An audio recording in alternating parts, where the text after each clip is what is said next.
Hello everyone, welcome to unicorn factory classes. जैसा कि आपने लास्ट वीडियो में पढ़ा था, making of the Indian constitution. हमने ये देखा था कि कॉन्स्टिट्यूशन बनने की जो प्रक्रिया क्या थी, क्या क्या इंपॉर्टेंट डेट्स थे, कब पहली सेटिंग हुई थी, कब डॉक्टर राजेंद्र प्रसाद जी को प्रेसिडेंट बनाया गया था कॉन्स्टिट्यूशन असेंबली को। हमने ये भी देखा था कि डिफरेंट कमिटीज़ थी कॉन्स्टिट्यूशन बनाने के टाइम पे, union powers committee, advisory committee, drafting committees.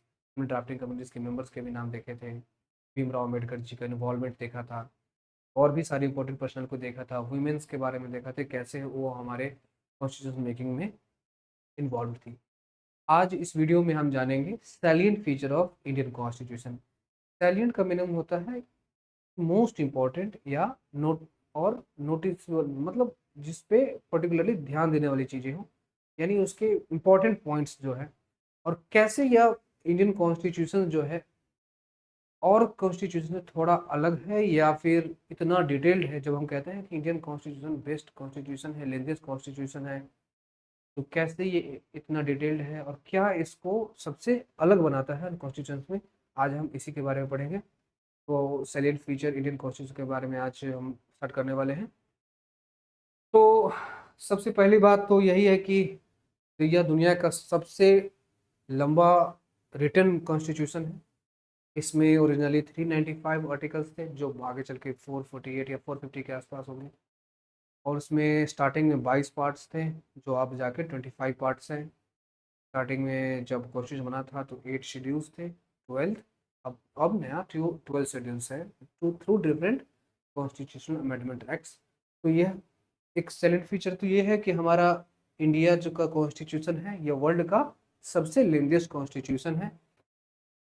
और इंडिया जो कॉन्स्टिट्यूशन है, ये बिल्कुल ऐसे ये दिखाता है कि एक कंट्री जहाँ पे इतनी सारी डाइवर्सिटीज हो, जहाँ पे इतने सारे लैंग्वेज हो, इतने सारे रेस हो, इतने सारे कास्ट हो, इतने सारे डिफरेंट डिफरेंट कल्चर को फॉलो करने वाले लोग हो, वहाँ पे एक जाके एक कॉमन सा कॉन्स्टिट्यूशन इंडियन कॉन्स्टिट्यूशन बना है। तो ऑब्वियसली थोड़ा लेंदी तो होगा ही, लेकिन इतना प्रिसाइज बनाना, इतना डिटेल्ड बनाना, ये इसके इम्पोर्टेंस को बताता है कि हमारे कॉन्स्टिट्यूशन असेंबली ने कितनी ज़्यादा मेहनत करके इस कॉन्स्टिट्यूशन को बनाया था।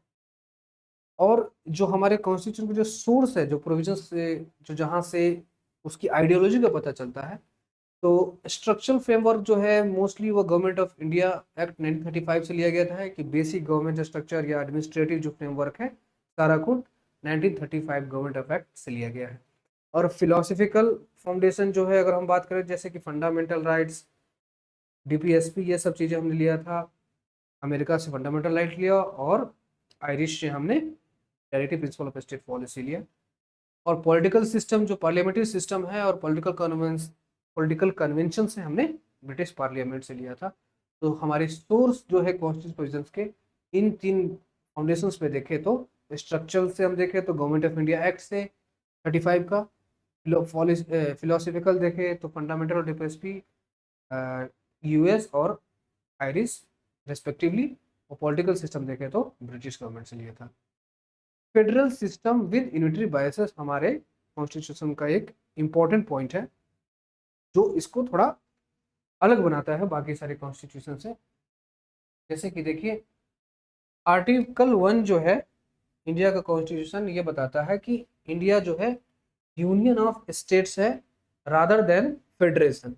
जैसे यूएस में स्टेट्स अलग, मतलब वहाँ कहा जाता है कि स्टेट की सिटीजनशिप अलग है और सेंट्रल की सिटीजनशिप अलग है, स्टेट के कॉन्स्टिट्यूशंस भी अलग है और सेंट्रल कॉन्स्टिट्यूशन अलग है। तो वहाँ फेडरलिज्म का पूरा फॉलो किया जाता है।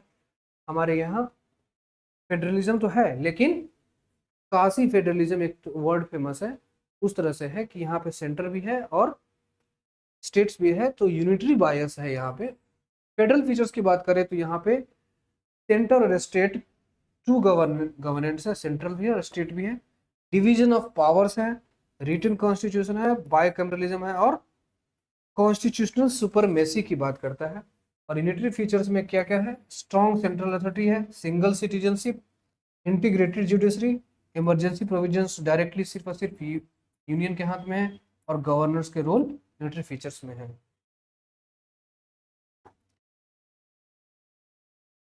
अब है parliamentary form of government.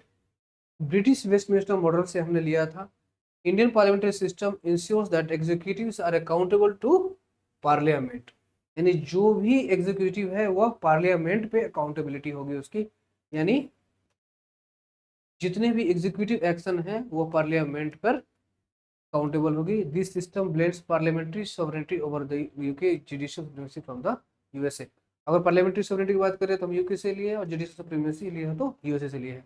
Parliament legislative authority and oversight of executive, executive council of ministers accountable to parliament, judiciary independent judicial review and constitutional guardianship.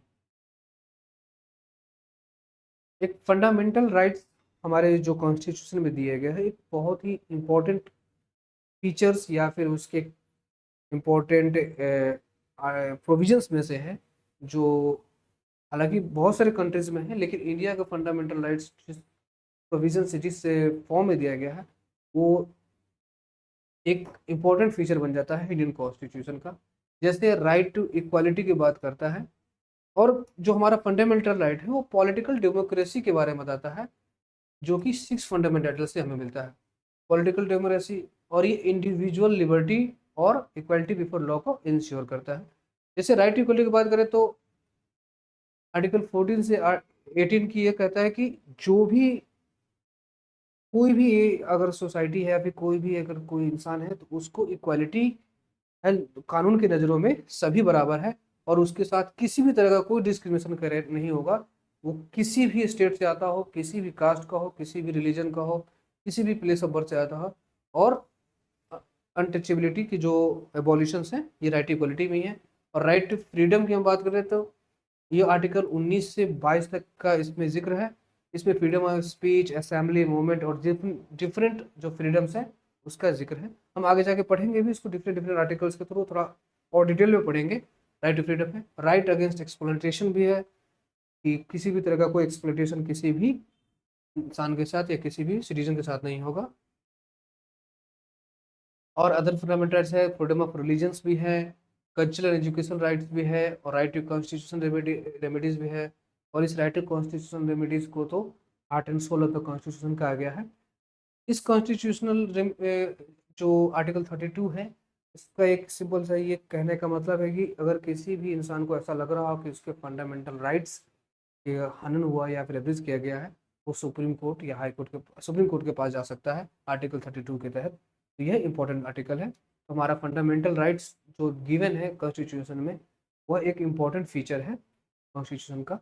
और अगला जो साइलेंट फीचर में से है वो हमारा है directive principle of state policy, यानी कि द डायरेक्शंस जो state state in the sense की मतलब जो गवर्नमेंट है, या स्टेट गवर्नमेंट हो या सेंट्रल गवर्नमेंट हो या फिर एडमिनिस्ट्रेशन हो या हाई कोर्ट सुप्रीम कोर्ट जो भी हो, वह उसकी जो डायरेक्शंस हैं, जो उनको डायरेक्टिव प्रिंसिपल्स दिए गए हैं, वह स्टेट डीपीएसपी में है। और ये आर्टिकल 36 टू आर्टिकल 51 में दिया है। और जैसे फंडामेंटल राइट्स वाला पार्ट पॉलिटिकल डेमोक्रेसी की बात करते हैं, तो यह हमारे सोशल एंड इकोनॉमिक डेमोक्रेसी की बात करती है। फंडामेंटल वाले क्या करती थी, वो हमें पॉलिटिकल डेमोक्रेसी की बात करती थी, और यहाँ पे सोशल और इकोनॉमिक डेमोक्रेसी की बात करती थी। इसलिए एक इम्पॉर्टेंट फीचर है हमारे इंडियन कॉन्स्टिट्यूशन का directive principle of state policy. और यह वेलफेयर स्टेट को डिफाइन करता है। मतलब ये कहने का मतलब है कि स्टेट को जो एक राज्य है जो उसको ये डायरेक्शन देता है, ये गाइडलाइंस देता है कि आपको ये इस तरह से काम करना है, ताकि एक वेलफेयर स्टेट क्रिएट हो सके, एक अच्छा समाज क्रिएट किया सके। Through non justiciable and non enforceable courts the guide government policy making. यानी ये जो डीपीएसपी है, ये ऐसा नहीं है कि अगर आपको डीपीएसपी का कोई चीज़ आपको डायरेक्शंस है उसको मनवाने के लिए आप कोर्ट जा सकते हैं, या फिर किस तरह की आपकी जस्टिस, ये हमारा जैसे आर्टिकल 39 से लेकर 36 से 35 से लेकर जितने आर्टिकल्स हैं, हम ये नहीं कह सकते कि ये आर्टिकल्स लागू करने के लिए या फिर ये कानून लागू करने के लिए हम किसी को कोर्ट के पास नहीं जा सकते, या फिर ये नहीं कह सकते कि हाँ ये हमारे लिए ये लागू किया ही जा सके। तो यह नॉन जस्टिसेबल है, नॉन फोर्सिबल है। लेकिन फंडामेंटल राइट्स में हमें फंडामेंटल राइट्स से रिलेटेड किसी भी कानून को जैसे ऐसा लगता है कि हमारे कोई एक गलत हुआ है, या फिर हमारे फंडामेंटल राइट्स के अगेंस्ट में है तो हम कोर्ट में जा सकते हैं, इसको इन्फोर्सेबल कर सकते हैं। तो यह यहाँ पे डायरेक्ट प्रिंसिपल में नॉन जस्टिसेबल है और नॉन फोर्सेबल है। They guide government for policy making, मैंने कहा था ये डायरेक्शंस हैं, तो यह गाइड करता है कि पॉलिसी मेकिंग में कैसे कैसे क्या क्या गवर्नमेंट को क्या क्या स्टेप्स लेने चाहिए, क्या क्या प्रोसीजर लेना चाहिए। अगर डीपीएसपी एक 36 से 35 तक 51 तक जो इसका जिक्र है उसको 3 भाग में बांट लिया गया। हालांकि कॉन्स्टिट्यूशन में ऐसा नहीं लिखा हुआ कि ये 3 भाग में है, अपने सहूलियत के हिसाब से बहुत सारे जो कॉन्स्टिट्यूशन के जो एक्सपर्ट्स होते हैं उन्होंने बांट दिया ताकि समझने में आसानी हो। इसको 3 प्रिंसिपल्स में बांट दिया, एक तो गांधीयन प्रिंसिपल्स में, सोशलिस्ट प्रिंसिपल्स में और लिबरल और इंटेलेक्चुअल प्रिंसिपल्स में। जो गांधी जी के प्रिंसिपल्स के बेसिस पे जो जो डायरेक्शंस या पॉलिसी गाइडलाइंस है जो स्टेट को फॉलो करनी चाहिए वह गांधीयन प्रिंसिपल में जिक्र है। जैसे कि विलेज पंचायत का जो इस आर्टिकल में, आगे हम डीपीएसपी को जब सेपरेटली पढ़ेंगे तो उसमें यह सारी चीज बातों का जिक्र होगा। कॉटेज इंडस्ट्री की बात होगी, प्रोविजन ऑफ अल्कोहल की बात होगी, लेवल इंटेलेक्चुअल की बात होगी, तो एजुकेशन, साइंटिफिक रिसर्च और कल्चरल डेवलपमेंट्स की बात होगी। सोसाइटी सोशलिस्टिक प्रिंसिपल्स की होगी तो इकोनॉमिक इक्वालिटी होगा, वर्कर वेलफेयर होना चाहिए और सोशल सिक्योरिटी मेजर्स होनी चाहिए। तो ये एक इम्पॉर्टेंट फीचर बन जाता है हमारे कॉन्स्टिट्यूशन का डीपीएसपी। अगर फंडामेंटल ड्यूटीज, हालांकि फंडामेंटल ड्यूटीज जो है हमारे कॉन्स्टिट्यूशन का ओरिजिनल में पार्ट नहीं था, लेकिन इसको बाद में जाके 42nd अमेंडमेंट एक्ट के थ्रू हमारे कॉन्स्टिट्यूशन का डाल दिया गया आर्टिकल 51A। और इसमें एज अ सिटीजन जो जो कर्तव्य है, जो जो दायित्व है, मतलब लोगों को फॉलो करने चाहिए। जो फंडामेंटल राइट्स तो है ही आपके पास कि आपको हर चीज का अधिकार है, अब अधिकार के साथ साथ आपके कुछ कुछ दायित्व भी हैं, जो आपके जो ड्यूटीज भी है उसको फॉलो करने हैं। तो वो आर्टिकल 51A में स्पेसिफाई कर दिया गया 11 duties for citizen. They are non justiciable but serve as moral obligation to. कहने का मतलब कि आप अगर इस फंडामेंटल ड्यूटीज को फॉलो नहीं करते हैं किसी तरीके से तो ऐसा नहीं है कि आपको किसी तरह की कोई सजा हो जाएगी हो जाएगी, लेकिन आपको यह दिखाता है कि एक रिस्पॉन्सिबल सिटीजन होने के लिए एक मोरल गाइडलाइन है ये। और ये सेक्युलर स्टेट भी कहता है हमारे फंडा इंपॉर्टेंट जो फीचर है इन कॉन्स्टिट्यूशन के, ये सेक्युलर स्टेट है। हालांकि ये सेक्युलर वर्ड पहले प्रियम्बल में कहीं जिक्र नहीं था, लेकिन 1976 में 42nd अमेंडमेंट के तहत इसको इम्बेड किया गया, मतलब डाल दिया गया। इसका मतलब ये नहीं है कि हमारा कॉन्स्टिट्यूशन या हमारा जो सोसाइटी है या हमारी जो डेमोक्रेटिक वैल्यूज है सेकुलर नहीं है।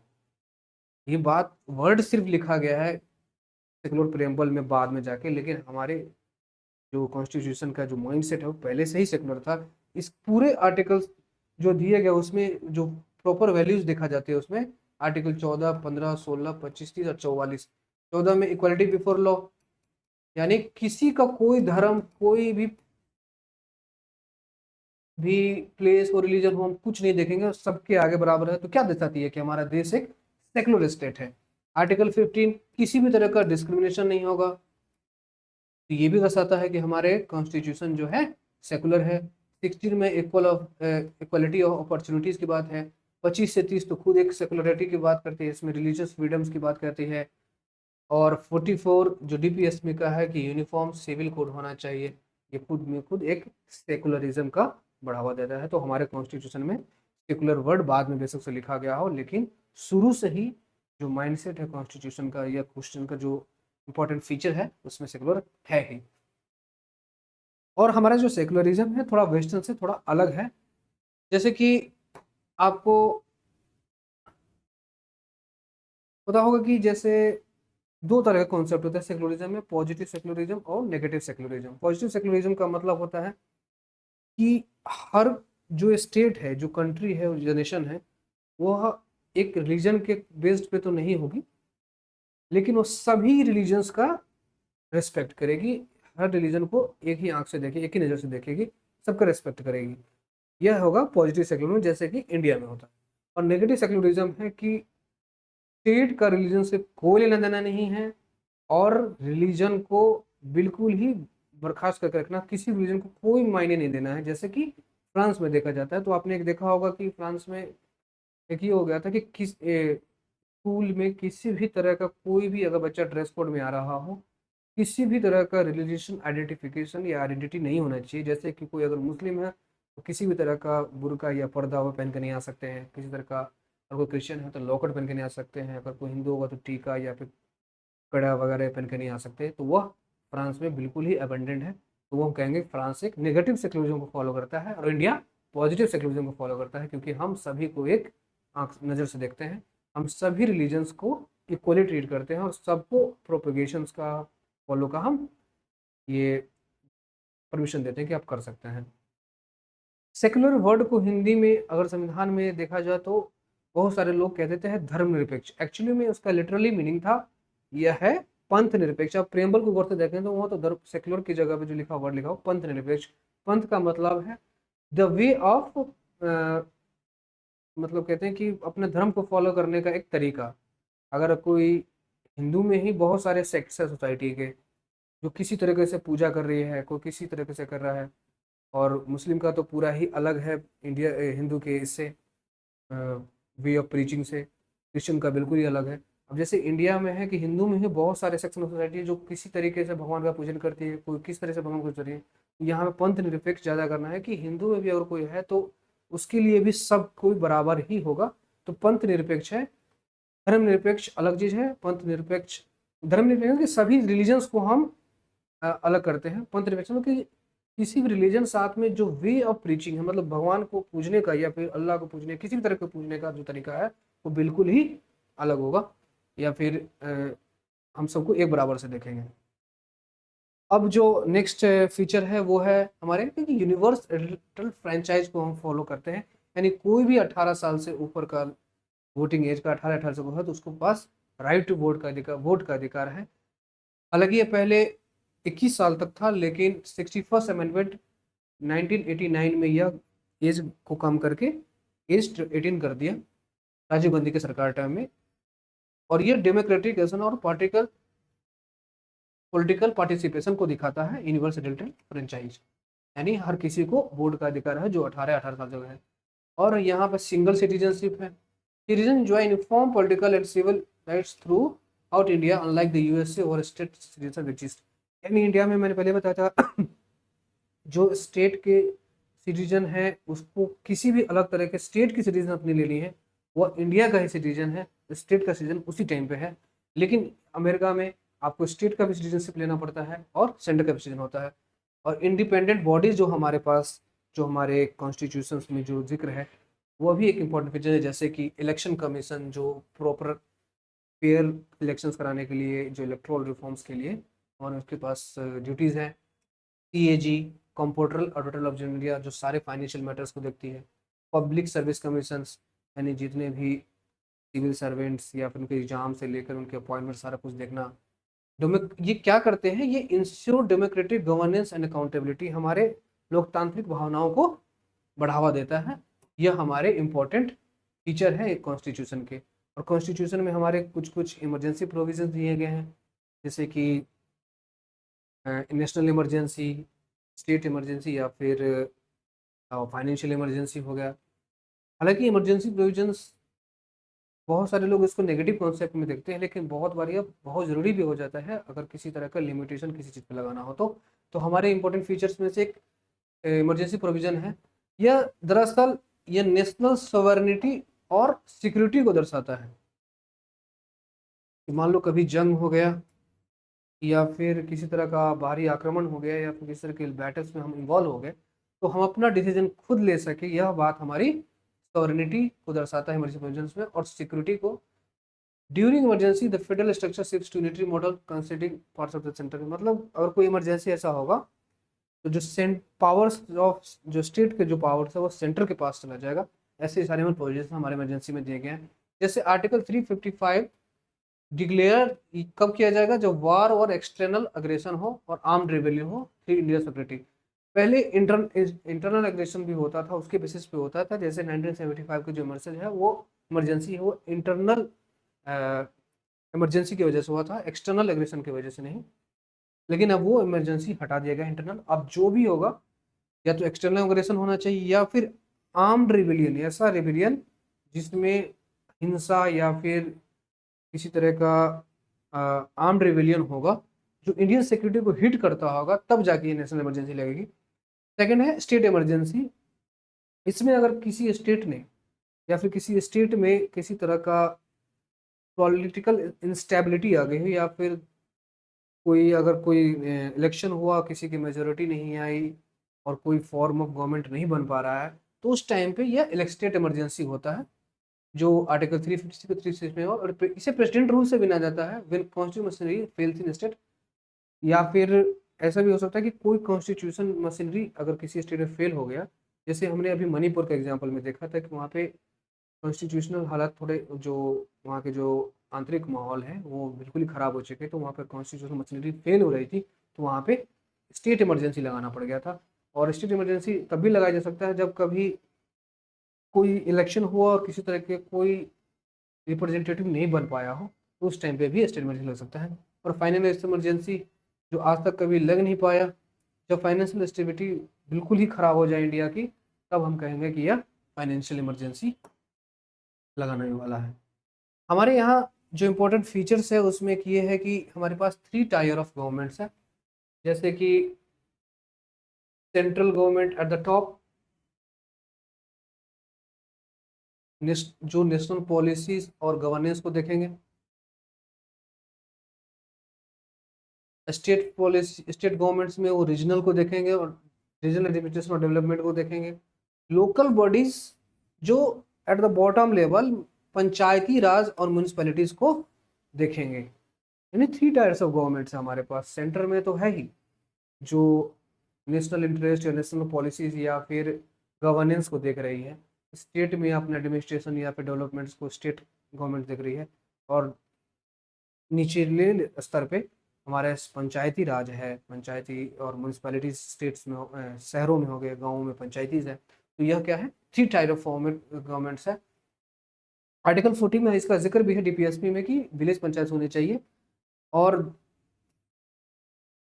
97th कॉन्स्टिट्यूशनल अमेंडमेंट 2011 में कोऑपरेटिव सोसाइटीज को भी रिकॉग्नाइज किया गया कि वो अपना कोऑपरेटिव सोसाइटी बना सकते हैं as an article fundamental rights article in article 19। अगर हम कॉन्स्टिट्यूशन को ओवरव्यू करें कि हमारे कॉन्स्टिट्यूशन को देखें गौर से, तो उसमें हम देख रहे हैं कि टोटल अगर पार्ट बाय पार्ट बांटे तो टोटल 25 पार्ट्स हैं। हालांकि पहले 22 थे, अब 25 है। तो टोटल, हालांकि ये आपका चार्ट आपके पास होगा ही, तो ज़्यादा कुछ इसमें बताने लायक है नहीं। फिर भी मैं एक ऊपर से एक पासिंग रेफरेंस देकर निकल जाऊंगा कि हमारे जो कॉन्स्टिट्यूशन से टोटल 22 पार्ट्स थे, लेकिन अब 25 हैं। अब ये देखिए, जैसे पार्ट 1 में आर्टिकल 1 से 4 हुआ, यूनियन एंड टेरिटरी की बात होती है। आर्टिकल 2 में सिटीजनशिप है, पार्ट 2 में सिटीजनशिप है आर्टिकल 5 से 11। पार्ट 3 में फंडामेंटल राइट्स है जो आर्टिकल 12 से आर्टिकल 35 तक है। पार्ट 4 में डीपीएसपी का जिक्र है जो आर्टिकल 36 से 51 तक है। आर्टिकल 5, पार्ट 5 जो आर्टिकल 52 से 151 तक है, ये यूनियन गवर्नमेंट की बात करती है, जैसे कि प्रेसिडेंट, पार्लियामेंट और सुप्रीम कोर्ट। पार्ट 6 में स्टेट्स की बात होगी। पार्ट 7 में जो पहले पार्ट था वो अब रिपील हो चुका है। पार्ट 8 में यूनियन टेरिटरीज की बात है। पार्ट 9 में पंचायत है। पार्ट 9A म्यूनसिपैलिटीज में है। 9B कोऑपरेटिव सोसाइटी में है। जो ये ए और बी इस तरह का है, मतलब बाद में अमेंडमेंट से एडिट किया गया है। पार्ट 10 में शेड्यूल्ड ट्राइबल एरिया। 11 में रिलेशंस बिटवीन, यानी सेंटर स्टेट रिलेशंस। ऐसे ही पार्ट 12, 13, 14 इस तरह का है। जैसे पार्ट 18 में इमरजेंसी प्रोविजन दिया हुआ है। पार्ट 17 में ऑफिशियल लैंग्वेज है। पार्ट 20 में कॉन्स्टिट्यूशन कैसे अमेंडमेंट करेंगे उस सारे प्रोसीजर का जिक्र है। ऐसे ही टोटल हमारे पास 25 पार्ट्स दिए गए हैं। एक बार इनसे पार्ट्स को एक बार देख लीजिएगा, एक बार याद करने की कोशिश कीजिएगा। ऐसे याद अगर 10 बार 5 बार देखेंगे तो अपने आप याद हो जाएगा। अगर याद ना हो तो एक ये प्रॉपर चार्ट बना के अपने जहाँ पढ़ते हैं वहाँ पर सामने रख दीजिएगा। रोज नज़र पड़ेंगे तो अपने आप याद हो जाएगा ये। और मैं पहले बताया था कि आप मेरे कॉन्स्टिट्यूशन में 8 शेड्यूल्स ओरिजिनली थे, बाद में जाके टोटल 12 शेड्यूल्स हो गए। अगर फर्स्ट शेड्यूल की हम बात करें तो इसमें सिर्फ और सिर्फ इंडियन स्टेट्स एंड यूनियन के बारे में बताया गया है कि इसमें पूरे डिटेल्स दिए गए हैं कि इंडियन और इसकी टेरिटोरियल जुरिसडिक्शन के बारे में बताया गया है। और ये जब रिकॉग्नाइजेशन ऑफ स्टेट्स हुआ तो फिर इसके जाके अपडेट हुआ प्रॉपर फर्स्ट शेड्यूल में।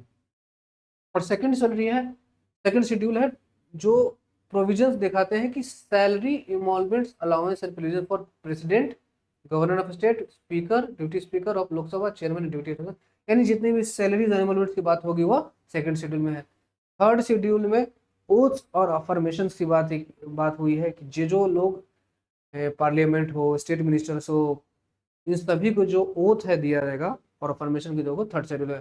फोर्थ शेड्यूल में है allocate seat for each state in the Rajya Sabha, यानी राज्यसभा के जो इलेक्शंस हैं, जो सीट दिए जाएंगे उसका जिक्र शेड्यूल 4 में है। फिफ्थ शेड्यूल में administrative and control of scheduled areas and scheduled tribes empowering the president to declare any area, यानी शेड्यूल्ड एरिया और शेड्यूल्ड ट्राइब्स की बात आर्टिकल 8 फिफ्थ शेड्यूल में गई है। सिक्स शेड्यूल में इसमें सिर्फ जो नाम यहाँ पे दिए गए हैं असम, मेघालय, त्रिपुरा एंड मिजोरम, इन सभी को छोड़कर जितने भी एडमिनिस्ट्रेशन की बात होगी वो फिफ्थ शेड्यूल में होगी, और इनको जोड़कर जब बात होगी तो सिर्फ सिक्स शेड्यूल में होगी। सिंपल सी बात है। फिफ्थ शेड्यूल में डिफरेंस कि किसी भी एडमिनिस्ट्रेशन और कंट्रोल की बात शेड्यूल एरियाज में होगी, शेड्यूल ट्राइब्स में होगी, और प्रेसिडेंट के पास से डिक्लेयर पावर होगी कि किसी भी चीज़ को कर दें, वह फिफ्थ में होगी। और सिक्स वाले में सिर्फ इतना ही है, इन सभी चीज जो इन 6 को छोड़ के होगी वो सिक्स शेड्यूल में, जैसे असम, मेघालय, त्रिपुरा और मिजोरम में इन सब चीज़ों को जो प्रोविजंस है ट्राइबल एरियाज में, नॉर्थ ईस्ट स्टेट्स में, उनको और ये भी देता है कि ऑटोनोमस डिस्ट्रिक्ट काउंसिल की बात होगी। सेवन शेड्यूल में लेजिस्लेटिव पावर और इंडियन स्टेट्स और इंडियन और स्टेट्स के बीच में जो सेपरेशन ऑफ पावर है उसकी बात करके लेजिस्लेटिव पावर को डिवाइड कर लिया। 8th शेड्यूल में ऑफिशियल लैंग्वेज की बात है कि 22 ऑफिशियल लैंग्वेज होंगे। 9th शेड्यूल बिल्कुल ये एक ब्लैंकेट ऑफ जुडिशरी रिव्यू है कि इसमें जो भी कानून अगर 9th शेड्यूल से लाए जाएंगे वो, और कानून को अगर 9th शेड्यूल में डाल दिया तो वो जुडिशियल रिव्यू से बच जाएंगे, उस कानून का जुडिशियल रिव्यू नहीं होगा। लेकिन बाद में कुछ कुछ ऐसे जजमेंट्स हुए जिसके बाद ये भी 9th शेड्यूल अभी भी जुडिशियल रिव्यू के अंदर में आ चुका है। इसको बहुत डिटेल में पढ़ेंगे 9th शेड्यूल जुडिशियल रिव्यू जो पढ़ेंगे तो।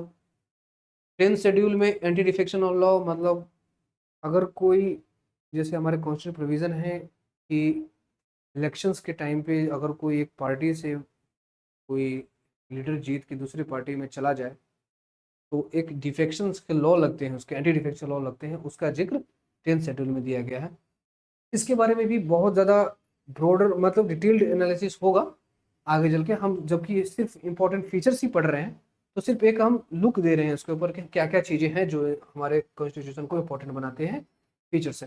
11th शेड्यूल में पंचायत की बात हो रही है और 12th शेड्यूल में म्यूनसिपैलिटीज़ की बात हो रही है। और हमारे कॉन्स्टिट्यूशन में एक ऑर्डर ऑफ प्रेसिडेंस दिया गया है कि सबसे टॉप पे जो प्रेसिडेंस में है वो जो टेबल्स होते हैं कि किसको कितना मतलब डिग्निटी तो नहीं कहेंगे, जैसे कि किसी के हायरार्की में नंबर 1 पे कौन है, नंबर 2 पे कौन है, तो एक टेबल ऑफ प्रेसिडेंस दिया गया है। जैसे कि टॉप टायर पे प्रेसिडेंट है, वाइस प्रेसिडेंट है, प्राइम मिनिस्टर है, और कॉन्स्टिट्यूशनल हेड्स में चीफ जस्टिस है, सीजीआई है, स्पीकर ऑफ लोकसभा कमिटी है। इसी तरह से एक प्रॉपर एक टेबल ऑफ प्रेसिडेंस का जिक्र हमारे कॉन्स्टिट्यूशन में है जो इसे इंपॉर्टेंट है। और एक सबसे इम्पॉर्टेंट चीज़ जो हमारे कॉन्स्टिट्यूशन के, जो हम कहते हैं कि हमारा कॉन्स्टिट्यूशन जो अमेंडमेंट प्रोसीजर है हमारे कॉन्स्टिट्यूशन का, ना ही रिजिड है ना ही ज़्यादा फ्लेक्सिबल है। तो हमारे कॉन्स्टिट्यूशन में जो अमेंडमेंट का प्रोसेस है वह प्रोसेस को जो बात कही गई है तो उसमें जो फीचर्स है जो दिए गए हैं, जैसे कि आर्टिकल 368 जो हमारे प्रोसीजर है अमेंडमेंट का जिक्र करती है, the process is neither completely flexible like Britain nor rigid like US, जो हमने बात की थी। जो कॉन्स्टिट्यूशनल अमेंडमेंट एक्ट है इसका जो स्टार्टिंग है, जो इंट्रोडक्शन होगा पार्लियामेंट में कि हमें कोई कॉन्स्टिट्यूशन अमेंडमेंट चाहिए, वो कोई भी कर सकता है, इंडिविजुअल मेंबर या मिनिस्टर या फिर प्राइवेट मेंबर या मिनिस्टर। प्राइवेट मेंबर वो होगा जो मिनिस्टर नहीं है, गवर्नमेंट जो मिनिस्टर्स हैं प्राइवेट मेंबर्स हैं।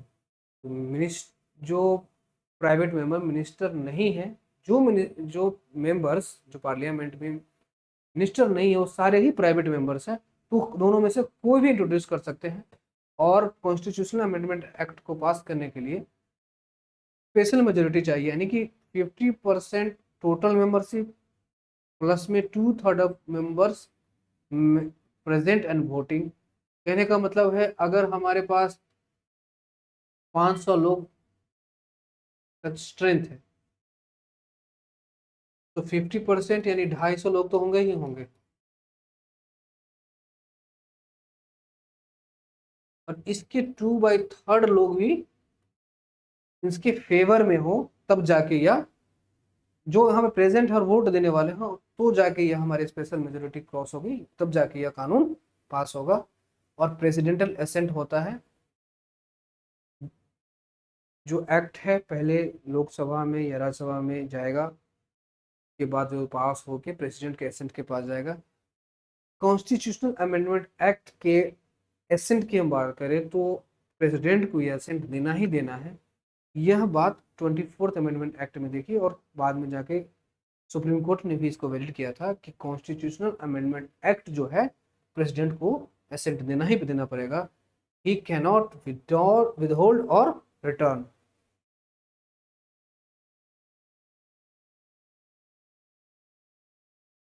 अब है types of majorities in India. अभी हम बात किए थे स्पेशल मेजोरिटी।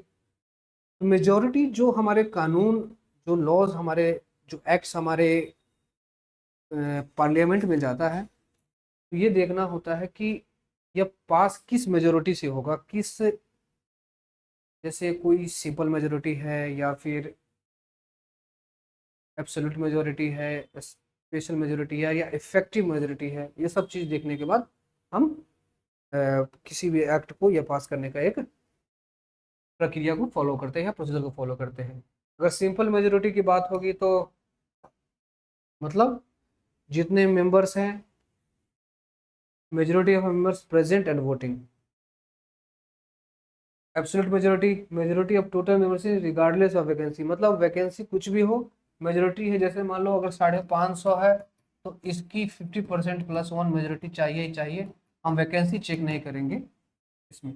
और special majority 50% total membership plus 2%, 2/3, जो कॉन्स्टिट्यूशनल अमेंडमेंट एक्ट में हमने देखा था कि अगर 500 लोगों में से 500 लोग प्रेजेंट है 550 में से, तो 550 का तो मेजोरिटी चाहिए चाहिए। उस 500 लोग जो पहुंचे हैं उनके 2/3 भी मेजोरिटी चाहिए, तो जाके हम स्पेशल मेजोरिटी पास होगी। और special majority plus state consent हो, यह हो ज़्यादातर स्टेट कंसेंट, मतलब स्टेट से रिलेटेड हम जब भी, जैसे कि हम जीएसटी काउंसिल के लेकर कुछ भी, जीएसटी से लेकर कुछ भी अगर अमेंडमेंट करेंगे तो हमें स्टेट का रेटिफिकेशन चाहिए। हाफ ऑफ द स्टेट, मतलब कोई सा भी टोटल जितने स्टेट उसमें हाफ द स्टेट ने दे दिया रेटिफिकेशन, तो यह कानून पास हो जाएगा ये मेजोरिटी में। अब मेजर कॉन्स्टिट्यूशनल अमेंडमेंट्स हम देखा जाए, देखें तो फर्स्ट कॉन्स्टिट्यूशनल अमेंडमेंट है जो 1951 में आया था। हुआ क्या था, जब 1950s में आसपास में जब देश आज़ाद हुआ, कॉन्स्टिट्यूशन के तैयार हुआ, तो ये भी देखा गया कि हमारे इंडिया में जो लैंड्स को लेकर जो रेगुलेशन है या फिर देखा जाए कि लैंड डिस्ट्रीब्यूशन है, वो बहुत ही इनइक्वालिटी है। कुछ लोगों के पास बहुत ज़्यादा है, कुछ लोगों के पास बहुत कम है। तो एक लैंड सीलिंग जैसा कि लाया गया कि इक्वल डिस्ट्रीब्यूशन हो सके, तो उसके बेसिस पे उन्होंने एक कॉन्स्टिट्यूशनल एक्ट लाया उन्होंने कि हम रेगुलेशन एक्ट करेंगे। लेकिन उसके बेसिस पे केस हो, और उस केस से बचने के लिए कि बहुत सारे लोग ये भी कहेंगे कि राइट टू, उस टाइम पे राइट टू प्रॉपर्टी था भी, कहने थे कि हमारे पास तो प्रॉपर्टी का हक है, हमारे कॉन्स्टिट्यूशनल जो वैल्यूज़ है, जो हमारे पास फंडामेंटल राइट्स है, वो तो वो हनन हो रहा है। तो उससे बचने के लिए पंडित जवाहरलाल नेहरू की गवर्नमेंट ने फर्स्ट अमेंडमेंट लाया था 1951 में। 9 schedule empowered state for backward class advancement. 9 schedule में, तो इसका मतलब 9 शेड्यूल में अगर कोई बताया था कि अगर कोई कानून चला जाए तो वह जुडिशियल रिव्यू से बच जाता है। तो उन्होंने फर्स्ट अमेंडमेंट करके इस कानून को ही जुडिशियल रिव्यू से बचा लिया कि कोई इस बात पे कोर्ट ना पहुंच जाए ये कि कहे कि हमारे जो कॉन्स्टिट्यूशनल, जो हमारे फंडामेंटल राइट्स है उसका हनन हुआ है या फिर अब्यूज किया गया है। 42nd अमेंडमेंट, जिसको मिनी कॉन्स्टिट्यूशन में बहुत सारे लगातार कॉन्स्टिट्यूशनल अमेंडमेंट हुए थे, जिसमें जो सेकुलर वर्ड है उसको ऐड किया गया था प्रियम्बल में, जो फंडामेंटल ड्यूटीज़ को भी ऐड किया गया था, और भी बहुत सारे इंपॉर्टेंट अमेंडमेंट है वो सब किए गए थे। और इसमें सोशलिस्ट सेकुलर इंटीग्रिटी तो प्रियम्बल को ऐड किया था। 73rd और 74th जो कॉन्स्टिट्यूशनल स्ट्रक्चर देता है पंचायती राज एंड म्यूनसिपैलिटीज़ को, ये भी मेजर कॉन्स्टिट्यूशनल अमेंडमेंट्स में से है। 103rd जो रिसेंट का है, इसने 10% दिया था EWS को रिजर्वेशन, कि जो जो इकोनॉमिकली बैकवर्ड क्लासेज है, वीकर क्लासेज है, उनको, जो खासकर जो अनरिजर्व कैटेगरीज में है, उनको एक 10% का रिजर्वेशन दे दिया जाए, ताकि उनको एक सोशल सोसाइटी में जो बैलेंस, जो हम हमारे जो एक डायरेक्ट प्रिंसिपल स्टेट पॉलिसी है कि सोसाइटी में इक्वालिटी होनी चाहिए, उसके बेसिस पे उनको 103rd अमेंडमेंट एक्ट के एक 30% रिजर्वेशन दिया था। और हमारे कॉन्स्टिट्यूशन में एक डॉक्ट्रिन है जिसे हम बेसिक स्ट्रक्चर डॉक्ट्रिन कहते हैं। 1973 में एक केशवानंद भारती केस हुआ था। उसमें दरअसल ये भी केस जो था लैंड सीलिंग को ही लेकर केरला में हुआ था। तो एक केस हुआ था केशवानंद भारती केस, जो मठ के जो इंचार्ज, उन्होंने केस किया था कि उनका मठ का जो ज़मीन है वो एक्वायर कर लिया गया स्टेट द्वारा। तो उन्होंने केस किया था कि हमारे पास जो अधिकार है प्रॉपर्टी का, हमारा संविधान का अधिकार है ये हमारे प्रॉपर्टी का, तो हम कैसे ले सकता है। तो हालांकि कॉन्स्टिट्यूशनल जो प्रॉपर केस हुआ था उसमें केशवानंद भारती को ये केस हार ही गए थे एक तरह से, लेकिन उसमें एक डॉक्ट्रिन सामने आया था कि अब जो हमारे कॉन्स्टिट्यूशन के जो वैल्यूज़ हैं उसको प्रोटेक्ट किया जाए। तो यह बेसिक स्ट्रक्चर आया। और इसके इवोल्यूशन की हम बात करें, इवोल्यूशन मतलब जो इनके प्रोसेस कैसे आए स्टेट में, तो पहला शंकरी प्रसाद केस में कहते हैं, शंकरी प्रसाद केस में क्या हुआ था, उसमें कहा दिया था कि फंडामेंटल राइट्स को हम अमेंड कर सकते हैं। 368 में जो फंडामेंटल जो कॉन्स्टिट्यूशनल अमेंडमेंट है उसमें हम फंडामेंटल राइट्स को अमेंड कर सकते हैं। फिर गोलकनाथ में कहा है कि fundamental are transcendental and immutable, यानी गुलाम केस में भी कह दिया कि फंडामेंटल राइट्स को अमेंड कर सकते हैं, लेकिन एक लिमिटेड तरीके पे होगा। केशव भारती में ऐसा कह दिया गया कि कुछ भी हो, आप जो कानून अमेंडमेंट करना चाहते हो कर सकते हो, लेकिन हमारे जो बेसिक स्ट्रक्चर है उसको आप हिट नहीं कर सकते। केशवानंद भारती केस में सुप्रीम कोर्ट का जजमेंट गया कि हम एक, जो हमारा कॉन्स्टिट्यूशन है बेसिक स्ट्रक्चर को फॉलो करता है, आप उसको हिट नहीं कर सकते। आप जो अमेंडमेंट करना करो, लेकिन बेसिक स्ट्रक्चर को आपको हिट नहीं करना है। और उन्होंने कह दिया कि बेसिक स्ट्रक्चर क्या क्या होगा वो हम अभी नहीं बताएंगे, धीरे धीरे करके बताएंगे। तो इसमें बहुत सारे बेसिक स्ट्रक्चर जो हमारे जैसे फंडामेंटल राइट्स का कुछ कुछ है जो बेसिक स्ट्रक्चर्स में आता है, जो हमारा प्रियम्बल के जो सेकुलर सोशलिस्ट, ये सब सारी चीज़ें वो बेसिक स्ट्रक्चर में जाता है। और मिनरोवा मिल्स वाले अगले केस में तो जुडिशियल रिव्यू को ही बेसिक स्ट्रक्चर मान लिया गया, तो हम जुडिशियल रिव्यू को अल्टर नहीं कर सकते हैं। हमारे यहाँ जो अगर सुप्रीम कोर्ट की जो डिफरेंट जजमेंट है या फिर बेसिक फीचर्स है जो जजमेंट के थ्रू आए हैं, हमारे कॉन्स्टिट्यूशन के अनचेंजेबल कोर है। मतलब ऐसा कहा जाता है कि इस इंस्टीट्यूशन की वजह से ही जो सुप्रीम कोर्ट के जजमेंट्स है उसकी वजह से एक वैल्यूज हुआ है और एक फाउंडेशन रखा गया बेसिक बेसिक स्ट्रक्चर का। तो हम इसमें देखेंगे कि हमारे कॉन्स्टिट्यूशन के जो एलिमेंट्स है, जैसे कि judicial review, federal character, democratic Republic, rule of law, separation of power, ये सब सारे चीज़ें क्या हैं, हमारे बेसिक स्ट्रक्चर के डॉक्ट्रिन में आता है कि हमारे सेपरेशन ऑफ पावर है, ये सब रूल ऑफ लॉ है, जुडिशियल रिव्यू है। तो बस इतना ही था जुडिशियल जो हमारे सैलिएंट फीचर्स हैं जो कॉन्स्टिट्यूशन में याद रखने की चीज़ है। तो हमारे सैलिएंट फीचर्स यानी इंपॉर्टेंट मैटर, जो नोटिसेबल मैटर्स हैं जो कॉन्स्टिट्यूशन में लिखे गए हैं, जो कॉन्स्टिट्यूशन को हमारे दूसरे कॉन्स्टिट्यूशन अलग करता है, तो उसमें क्या क्या चीज़ें हैं यह ध्यान रखना है। जो प्रॉपर प्रोसेस है, अमेंडमेंट का प्रोसेस हो गया, बेसिक डॉक्ट्रिन है, DPSP है, फंडामेंटल राइट्स हैं, जो फॉर्म ऑफ गवर्नमेंट्स हैं, जो हमारे बेसिक जो साइलेंट फीचर्स हमारे कॉन्स्टिट्यूशन को कैसे किसी कानून से किसी दूसरे देश के कॉन्स्टिट्यूशन से अलग करता है। तो आज की वीडियो में हमने जाना silent feature of Indian constitution. अगले जो पार्ट में हम पढ़ेंगे कैसे प्रियम्बल हमारे कॉन्स्टिट्यूशन का एक इम्पोर्टेंट पार्ट है। पार्ट इन द सेंस नहीं कि वो पार्ट 22 या 25 में जो दिया गया है वो पार्ट नहीं, ऐसा पार्ट मतलब कि एक इम्पोर्टेंट जो आगे जो फर्स्ट पेज में जो उसका जो जिक्र है वो कॉन्स्टिट्यूशन का ही हिस्सा है और कैसे एक अभिन्न अंग है। वो सब चीज़ों को हम अगले वीडियो में देखेंगे। ओके, तब तक के लिए thank you very much for listening, और आशा करता हूँ कि आप लोग अच्छे से इसकी रिविजन करेंगे। जो मैंने पीछे आर्टिकल जो बता रहा था पार्ट 122-25 का, उसका कोशिश कीजिएगा याद करने का। अगर याद ना हो तो सामने एक अपने जो स्टडी टेबल है उसको रख लीजिए, याद हो जाएगा। शेड्यूल्स को भी याद कर लीजिएगा। हालांकि इसको ट्रिक्स है, लेकिन मैं ट्रिक्स बताने से बचता हूँ, क्योंकि पहले आप एक बार कॉन्सेप्चुअल क्लैरिटी ले लो, उसके बाद ट्रिक्स याद कर लेना। वो ट्रिक्स बाद में मैं बता दूंगा कभी कभी, लेकिन पहले आप एक बार पढ़ दो तो सही। कॉन्सेप्चुअल क्लैरिटी एक बार ले आओ कि हमारे संविधान में क्या क्या क्या नहीं, एक बार डिटेल्ड पढ़ो। उसके बाद जो ट्रिक्स है, जो नॉर्मल सा एक फॉर्मूला टाइप का होता है याद करने का, वो बाद में बता दिया जाएगा। लेकिन पहले आप कॉन्सेप्चुअल क्लैरिटी ले लीजिए, बढ़िया से पढ़ लीजिए, शेड्यूल्स की एक एक लाइन को पढ़िए। क्योंकि यूपीएससी के ईपीएफओ एग्जाम हो या सिविल सर्विसेज का या स्टेट पीसीएस एग्जाम है, अब वो पहले जैसा डायरेक्ट क्वेश्चन नहीं पूछते हैं कि फर्स्ट शेड्यूल में क्या है, सेकंड शेड्यूल में क्या है, थर्ड शेड्यूल में है। उसके डिटेल एनालिसिस पूछ रहे हैं, स्टेटमेंट बेस्ड पूछ रहे हैं। तो याद करने का बेहतर तरीका है, उसको समझने का बेहतर तरीका है कि आप एक बिल्कुल कंसेप्चुअल क्लैरिटी के साथ पढ़ें। आगे भी मैं पढ़ाऊँगा कैसे कैसे ये सब चीज़ों के आपस में इंटरलिंक्ड है, और कैसे कहानियों के तौर पे जो इंपॉर्टेंट इवेंट्स होंगे, जो खासकर जो पूरा कॉन्स्टिट्यूशन बनने के बाद ऐसे ऐसे केसेस हैं, जजमेंट्स हैं, तो इन सभी कॉन्सेप्चुअल क्लैरिटीज़ को, कॉन्सेप्चुअल को बहुत अच्छे बना देगा, क्लैरिटी देगा आपको। तो एक बार पढ़िएगा ज़रूर उसको, ऐसे रटने का ज़रूरत नहीं है। अगर थोड़ा सा भी दिमाग लगाएंगे तो याद हो जाएगा कि फर्स्ट पार्ट में क्या है, सेकंड पार्ट में, थर्ड में क्या है। ठीक है, ओके, तब तक के लिए थैंक यू। मिलते हैं अगले वीडियो में।